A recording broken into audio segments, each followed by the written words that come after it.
सहनाववतु सहनौ भुनक्तु सह वीर्यं करवावहै तेजस्विनावधीतमस्तु मा विद्विषावहै। ओम शांति शांति शांति। वैदिक जीवन पद्धति की इस कक्षा में आप सभी श्रोताओं का, दर्शकों का हृदय की गहराइयों से हार्दिक स्वागत है, अभिनंदन है, प्रणाम है। ऋग्वेद के तृतीय मंडल के 56वें सूक्त का स्वाध्याय हम कर रहे हैं और बहुत ही सुंदर चर्चाएं हैं इसमें। ज्ञान तथा वस्तुओं की प्राप्ति,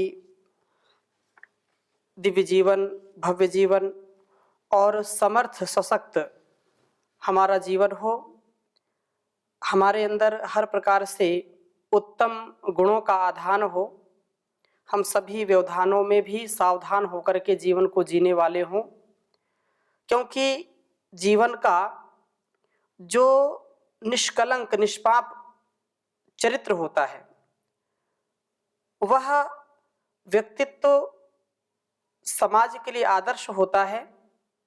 तो हम अपने कृतित्व को, व्यक्तित्व को, नेतृत्व को बहुत दिव्यता से उसका आधान करें, उस दायित्व का निर्वहन करें जिससे हमारे अंदर स्नेह, निष्पापता और उदारता का आधान हो सके। बहुत ही सुंदर वेद मंत्र है आज का। तीसरे मंडल के 56वें सूक्त के 7वें मंत्र का आज हम स्वाध्याय करेंगे। बहुत ही शिक्षाप्रद यह वेद मंत्र है जो हमको बहुत ही तेजस्विता के साथ जीवन जीने का उपदेश दे रहा है। प्रथम वेद मंत्र को लिखता हूं आपके समक्ष, फिर चर्चा करूंगा।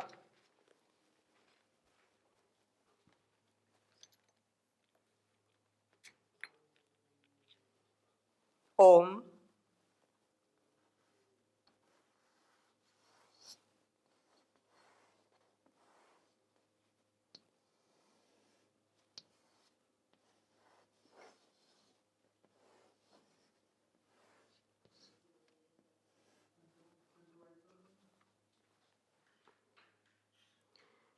त्रिरा दिवः सविता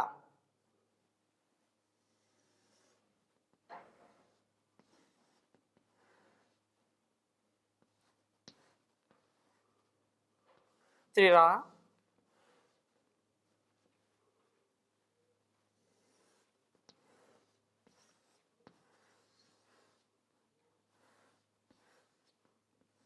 दिवः सविता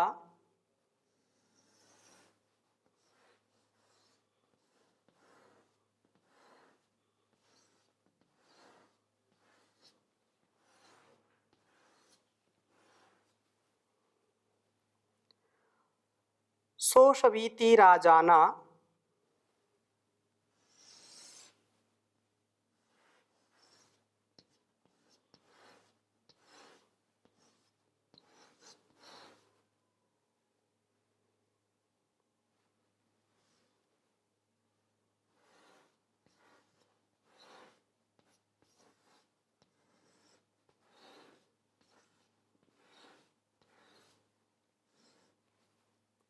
सोषवीति राजाना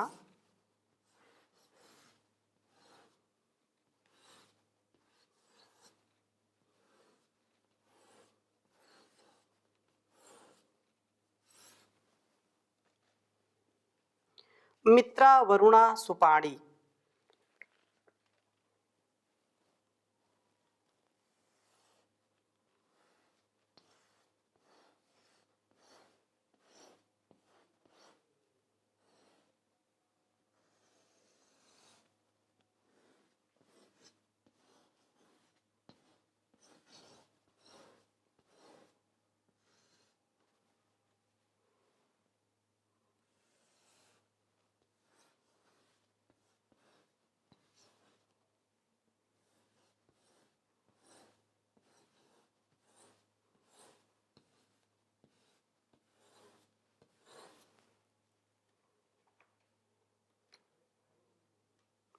मित्रा वरुणा सुपाणी आपश्चिदस्य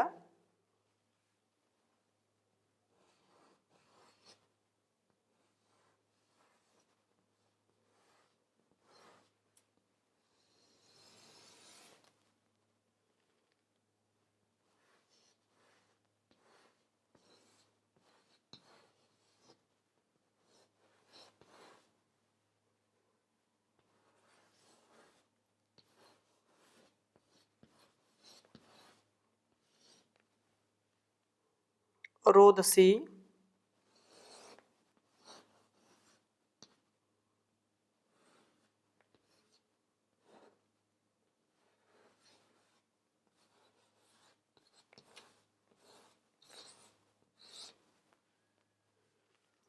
चिदुर्वी रत्नम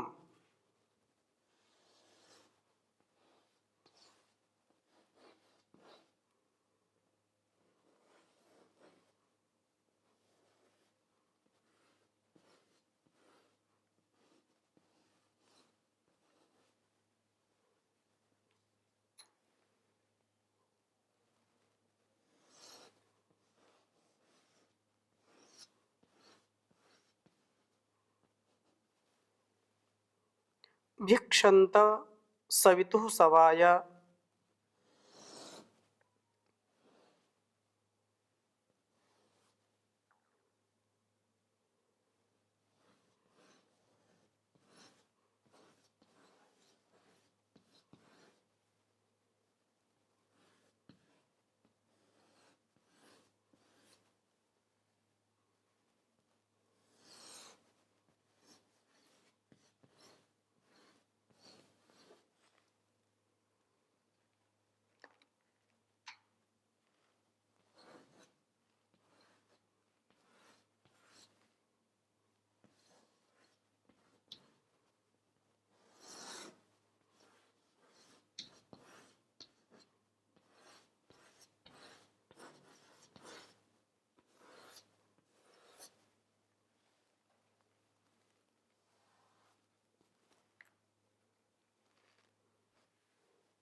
तीसरे मंडल के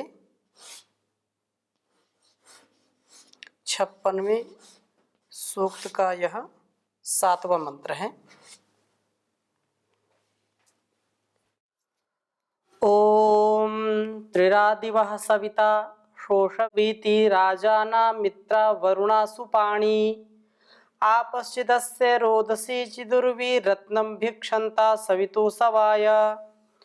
ओम त्रिरादिवः सविता शोषवीति राजाना मित्रा वरुणा सुपाणी आपश्चिदस्य रोदसी चिदुर्वी रत्नम भिक्षन्ता सवितु सवाय। बहुत ही सुंदर वेद मंत्र है और हमारे जीवन और इस जगत के लिए यह अत्यंत आवश्यक है कि हम अपने जीवन को पाप से मुक्त करें और निष्पाप जीवन जीने के लिए सदा सर्वदा उत्तम कार्यों को करते हुए अपने दिव्य जीवन की दिव्य कामना से तथा अपने और इस समष्टि के लिए जो कुछ शुभ है, जो कुछ कल्याणकारी है, उस कल्याणकारी कार्यों को सदा सर्वदा करते रहें। इनसे कभी भी हम अपने आप को अलग ना करें, कभी आलस्य प्रमाद ना करें। यही इस वेद मंत्र में शिक्षा दी गई है। यज्ञीय जीवन हम बनाएं तथा स्नेह की वृत्ति वाले बने और पापों से बचें। त्रिरा दिवः सविता, वह सविता अर्थात जो परमपिता परमेश्वर जो हमको सद्भावों से, सद कामनाओं से, सद इच्छा से हमको आगे बढ़ाता है, हमारे अंदर सद्विवेक की प्राप्ति कराता है, तो वह दिव्य प्रेरणा देने वाला प्रभु दिवह त्रि अर्थात दिन में 3 बार आशोष वीति हमारे लिए धनों को प्रेरित करे, अर्थात हम सदा आवश्यक धनों को अपने जीवन में प्राप्त करने वाले हों।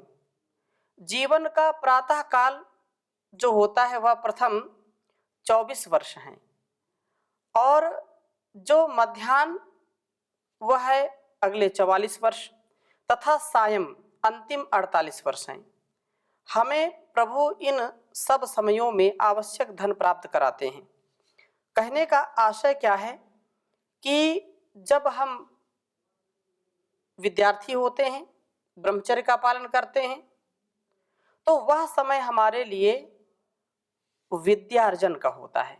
वह समय हमारे लिए हर प्रकार से शुभ गुणों की वृद्धि करने का होता है और इस प्रकार से जब हम शुभ कर्मों के लिए बाल्यकाल से ही प्रेरित होते हैं परमात्मा से, अथवा जो हमसे ज्ञान विज्ञान में बड़े हैं, हमारे जो उपदेशक हैं, हमारे जो मार्गदर्शक हैं, उनकी शरणागति को प्राप्त करके उनके समक्ष जब हम समर्पण के भाव से रहते हैं, सेवा सत्कार के भाव से रहते हैं, तो उनके द्वारा दिया गया उपदेश भी हमको अलग अलग क्षेत्रों में अलग अलग दिव्य गुण कर्म स्वभाव वाला बना देता है। यह जो 24 वर्ष है यह प्रथम ब्रह्मचर्य काल कहलाता है और इस प्रकार से यदि ब्रह्मचर्य काल की बात करते हैं तो वसु ब्रह्मचर्य होता है 24 से 25 वर्ष का और इसी प्रकार से अगले और जब हम 44 वर्ष तक इस विद्या और ब्रह्मचर्य का पालन करते हुए जीवन के जो मध्याह्न है, अर्थात जो एक प्रकार से जीवन एक दिन हम मान लें तो प्रभात जो पहला ब्रह्मचर्य काल है, जो हमारे जीवन में शक्ति का आधान करने वाला है, हमारे शरीर के अंगों का पुष्टिकारक है, हमारी इंद्रियों को सबल बनाने वाला है और हमको स्थिरता देने वाला है। 24 वर्ष तक यदि अपने ब्रह्मचर्य का कोई पालन करता है तो वह अत्यंत तेजस्वी होता है और उसका जीवन दूसरों की भी रक्षा करता है, स्वयं वह निरोगी रहकर के जीवन व्यतीत कर सकता है। इसी प्रकार से जो रुद्र ब्रह्मचारी होता है, जो 44 वर्ष तक होता है, कोई 34 वर्ष तक भी बोलता है, तो 34 वर्ष 35 वर्ष या 44 वर्ष तक यदि व्यक्ति संयमित मर्यादित व्यवस्थित जीवन जीता है तो उसका आयुष्य दीर्घ काल का होता है और वह रुद्र ब्रह्मचारी कहलाता है। अर्थात जो दुर्गुण है, दुर्व्यसन है और जो बुरे लोग हैं उनको रुलाने का, उनको नष्ट करने का, उनका दमन करने का सामर्थ्य उसके अंदर आ जाता है। इसी प्रकार से जो 48 वर्ष तक ब्रह्मचर्य का पालन करता है, अब ये बात सुनने में तो बिल्कुल ऐसा लग रहा 48 वर्ष तक ब्रह्मचर्य ये हो ही नहीं सकता, असंभव है, लेकिन संभव होता था जब हमारे ऋषि मुनि, हमारा यह संपूर्ण परिवेश दिव्य होता था, आहार विचार व्यवहार बहुत सात्विक होते थे और बहुत ही पवित्रता के साथ, शुचिता के साथ जीवन को जब व्यतीत करते थे तो 48 वर्ष तक ब्रह्मचर्य का पालन किया करते थे। 48 वर्ष के बाद, अब तो 48 वर्ष में लोग वृद्ध हो जाते हैं, 30-35 वर्ष की आयु में बाल सफेद हो जाते हैं, नजरें कमजोर होने लगती हैं, अनेक प्रकार के रोग सताने लगते हैं। तो नौजवानी में ही बुढ़ापे के, वृद्धापन के लक्षण हमको दृष्टिगोचर हो सकते हैं यदि हम आज के युग की बात करते हैं। क्यों? क्योंकि खान पान भी ठीक नहीं है, विचार भी ठीक नहीं, व्यवहार ठीक नहीं, आहार ठीक नहीं, इस कारण से अल्पायु को लोग प्राप्त होते हैं, ज्यादा दीर्घ काल का जीवन होता नहीं है। परंतु आज भी हम इस समाज में, संसार में देख सकते हैं कि आज भी लोग 100 वर्ष से भी अधिक जीते हैं, जो इन तीन सवनों का, इन जो है त्रिरादिवह, जो दिन के जैसे तीन प्रहर हम मान लें, तो इस प्रकार से जो जीवन को जीते हैं वे पूर्ण स्वस्थ रहते हैं। अंतिम जो सायं है अर्थात 48 वर्ष हमें प्रभु इन सब समयों में आवश्यक धन प्राप्त कराते हैं। अर्थात धन क्या है? जो विद्या धन है, ऐश्वर्य का धन है, तेजस्विता का धन है, आरोग्यता का धन है, बुद्धि का धन है। ये अलग अलग केवल धन सोना चांदी ही धन नहीं है, रुपया पैसा ही धन नहीं है। ये सब धन तो धरा के बीच में ही धरा रह जाएगा, लेकिन सच्चा धन हमारी आत्म प्रसन्नता, हमारा जो मनोविकास है, मनोविकार के स्थान पर मनोविकास हो और हमारे मन के तन के विकार नष्ट हो, ऐसा विचार हमको वेदों से मिलता है। हम पूर्ण स्वस्थ हो जाते हैं तन से, मन से और वतन से भी। तो यह निश्चित रूप से हमको समझना चाहिए। और जो इन तीन प्रकार के त्रिसंधि एक प्रकार से कहा, तो ये तीन प्रकार की जो संधियों को पार कर जाता है, अर्थात पहले ब्रह्मचर्य काल का और फिर गृहस्थ काल का और फिर वानप्रस्थ काल का, इसके बाद संन्यास आश्रम तो लोक कल्याण के लिए, आत्म कल्याण के लिए होता है।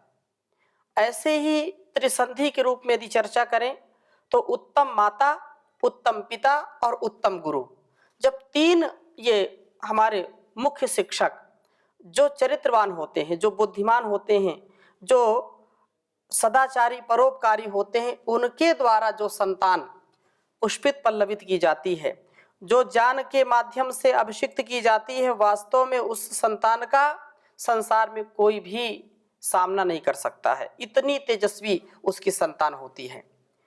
और इस प्रकार से जब और तेजस्वी होता है, बढ़ता है, आगे बढ़ता है, तो ऋग्वेद, यजुर्वेद और सामवेद अर्थात ज्ञान कांड, कर्म कांड और उपासना कांड, शुद्ध ज्ञान, शुद्ध कर्म, शुद्ध उपासना, इन तीन संधियों से जो अपने आप को निर्मल बना लेता है, त्रिरादिवह, इन तीन समयों में अपने, या तीन संधियों में, तीन सोपानों में अपने आप को सुरक्षित रखता है, वही तेजस्वी होता है, वही ओजस्वी होता है। और इस प्रकार से आगे कहा, राजाना, ज्ञान से दीप्त होने वाले सुपाणी, उत्तम हाथों अर्थात उत्तम कर्मों वाले, मित्रा वरुणा, मित्र और वरुण सबके साथ स्नेह करने वाले व द्वेष का निवारण करने वाले लोग, और आप जो आपने व्याप्त हो, व्यापक जो उदार वृत्ति वाले जो पुरुष हैं, उन पुरुष अर्थात अस्य इस सवितुः, इस सविता, इस प्रेरक प्रभु के यज्ञों के लिए रत्नम रमणीय, रत्नों रमणीय धनों की भिक्षंता याचना करते हैं। प्रभु से रमणीय धनों को प्राप्त करके यज्ञों में उनका विनियोग करते हैं। ऐसे जो श्रेष्ठ पुरुष होते हैं, इस संसार का भाव उनके जीवन में होता है, और संसार के धनों का जब वह प्राप्त करने वाला हो जाता है तो उसको संसार में कोई भी पराजित नहीं कर पाता। अर्थात सब स्थान में, सब काल में, सब हाल में वह विजयी होता है, चाहे अपने निजी जीवन में हो या सामाजिक जीवन में हो, व्यष्टिगत हो या समष्टिगत हो, व्यक्तिगत जीवन हो या समाजगत जीवन हो, हर प्रकार से वह विजयी होता है। क्योंकि किसकी प्रेरणा से चल रहा है? उस परमपिता परमेश्वर, उस सविता की प्रेरणा से उसका जो यज्ञीय जीवन है वो हर प्रकार से अलंकृत हो रहा है, सुसज्जित हो रहा है, और वह जो भी सामर्थ्य पाएगा वो कल्याण के मार्ग पर ही खर्च करेगा, कल्याण के ही कामों में, आत्मोन्नति के और राष्ट्रोन्नति के कार्यों में लगाएगा। चित निश्चय से उर्वी रोदसी, विशाल द्यावा पृथ्वी, उस परमात्मा से ही रत्नों की याचना करते हैं। इन विशाल द्यावा पृथ्वी में रहने वाले सब प्राणी प्रभु से ही धनों की प्राप्ति करते हैं, धनों को प्राप्त करने वाले हैं। प्रभु से प्राप्त धनों के द्वारा ही यज्ञात्मक कर्मों को करने वाले होते हैं। क्योंकि यदि प्रभु हमको सामर्थ्य न दे, प्रभु हमको उत्तम बुद्धि का दान न दे, उत्तम धनों का दान न दे, तो हमारा जीवन चल नहीं सकता है। इसलिए हम उत्तम धन को प्राप्त करके उत्तम दान देने वाले बने। तेन त्यक्तेन भुंजीथा मा गृधा कस्य धनम। जो कुछ भी हम पाएं उसको लोक कल्याण में लगाएं। लोक कल्याण की भावना से हमारे द्वारा किया हुआ कार्य बहुत ही सफल होता है। और वास्तव में हम संसार से कुछ लेकर के जा नहीं सकते, न कुछ लेकर के आए हैं, न कुछ लेकर के जाएंगे। हाँ, अपने गुणकर्म स्वभाव को लेकर के आए थे और अपने गुणकर्म स्वभाव को लेकर के ही जाएंगे। इसलिए हम प्रभु को कुछ दे नहीं सकते। अपने कर्मों का, अपने भावों का जो उपहार है, जो उसी को हम सत्कार के साथ दे सकते हैं। प्रभु हमें जीवन को शुद्ध बनाने का सामर्थ्य देते हैं। प्रभु हमें जीवन को यज्ञमय बनाने के लिए धनों को प्राप्त कराते हैं। क्योंकि यज्ञ का बार बार विनियोग, यज्ञ का बार बार वर्णन क्यों है? क्योंकि यज्ञ का जो दूसरा नाम त्याग है, अर्थात लोक कल्याण के लिए जो कुछ भी हम पाते हैं जीवन में, वो सब कुछ अग्नि में आहूत कर देते हैं।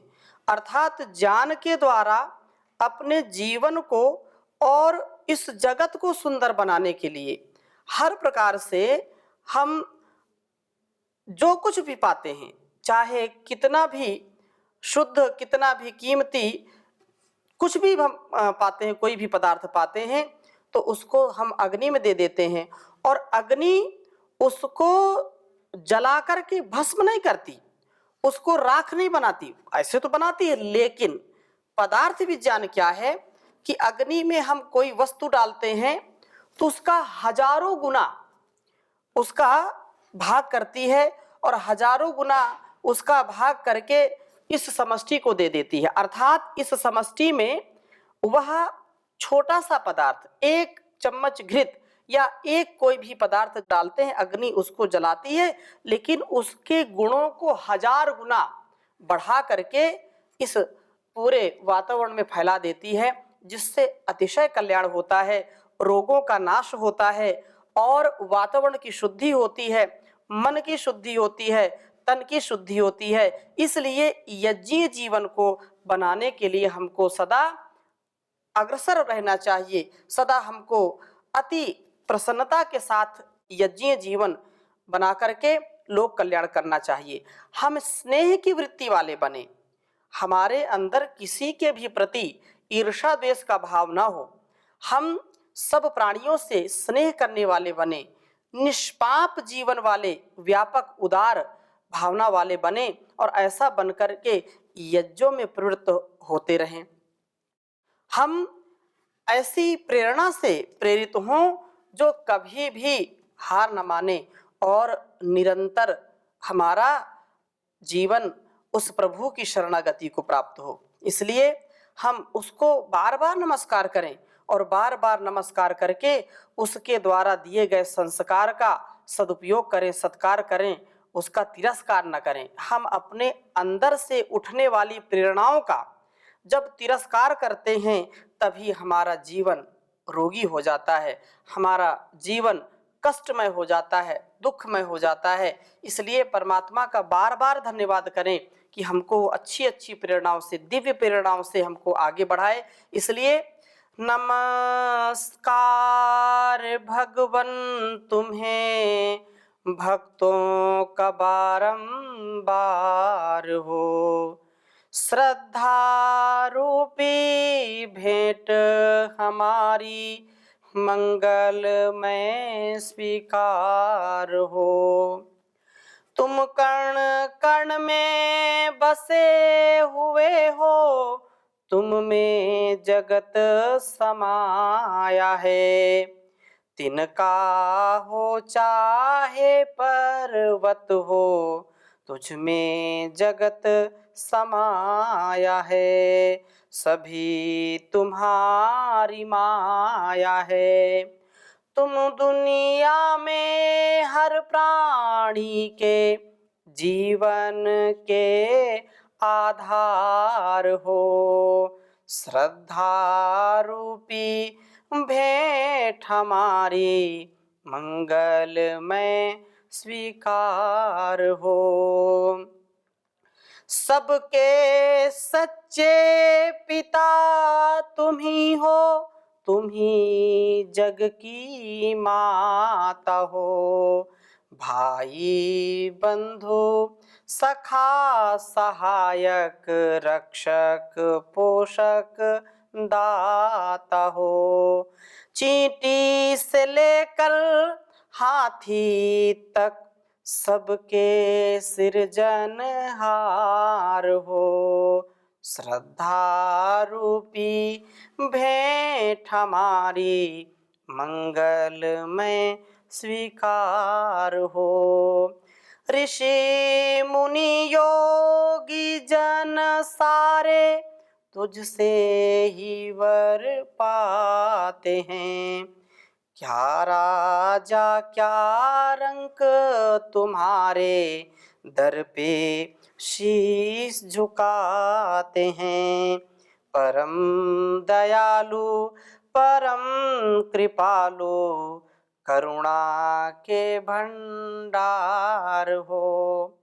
तूफानों से घिरे पथिक प्रभु तुम ही एक सहारा हो। डगमग डगमग नैया डोले तुम ही नाथ किनारा हो। तुम केवट हो इस नैया के और तुम ही पतवार हो, और तुम ही पतवार हो। ओम शांति शांति शांति।